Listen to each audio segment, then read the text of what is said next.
Off the Record with Michael Landsberg. Brought to you by the Keg Steakhouse and Bar. For great steaks, good friends. See you tonight.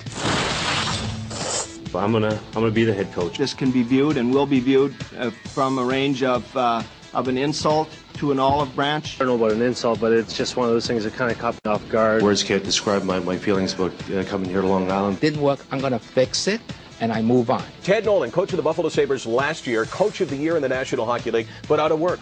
You must be mad. I'm extremely mad. Let's reminisce. OTR completing its 12th season. Ted Nolan, you were on the very first show, September 8th, 1997. Do you remember the first question I asked you? If I do, Michael, I got one heck of a memory, but no, I don't remember. You were fired by the Buffalo Sabres. You'd been named Coach of the Year, and I asked you if you were pissed, and I was then called to the control room and told you cannot use the word pissed on the air. Do you remember that? Yes, I remember that word, but I probably answered. I probably was a little bit what you said, but I was a little bit younger at the time, and maybe I shouldn't have said it. I was disappointed for sure. Well, I clearly haven't learned anything because 12 years later, I'm going to ask you the same question. You've been out of work since you were fired by the Islanders. You clearly made more of that team than the current coach has made. I'm not going to talk about that, but I want to know, are you pissed that you haven't got another coaching job? No, not at all. I think the first time around, when 12 years ago, whenever the number was, when I got let go by the Sabres, I was very disappointed. This time around, you kind of learn the business side of hockey, and people are going to make decisions on who they feel is going to be the best for their organization. Right now, unfortunately, 30 teams don't think I could do the job as of now. But so I've been using my time very wisely. We worked on my foundation extremely hard this season, but still waiting for the phone to ring. But also maybe you learned from 12 years ago that regardless of what you think, you can't always speak your mind, right? And you have to kind of play the game, which is to, no matter what happens, you're fired, shut your mouth and wait for the phone to ring.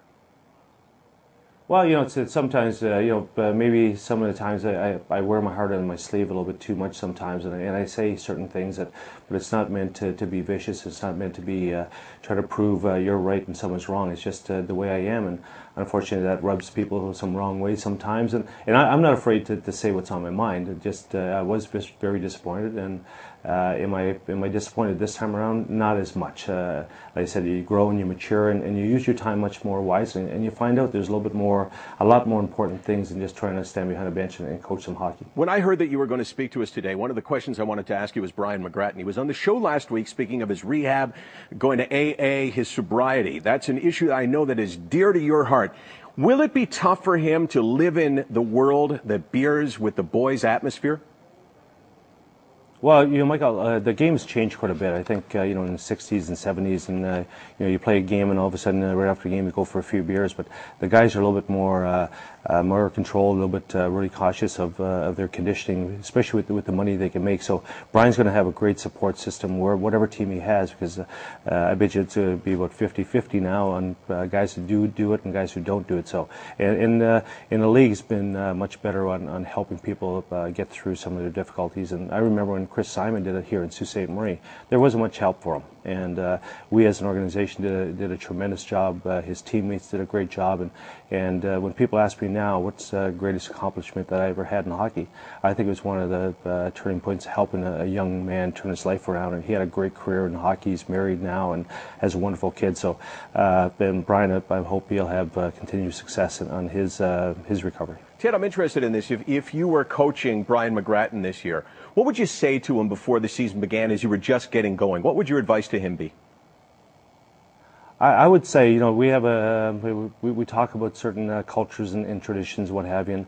In our Ojibwe language here, we have a word called nangwa, which means now. And you can't worry about yesterday. You can't worry about tomorrow. It's not even here yet. So concentrate on today and get by today. And I think that's one of the AA slogans that always is one day at a time. So really enjoy the time that you have right now, because you never know what's going to happen. So your new job is Vice President of Hockey Operations of the Rochester Americans. So am I clear in saying you're now a suit, Ted Nolan?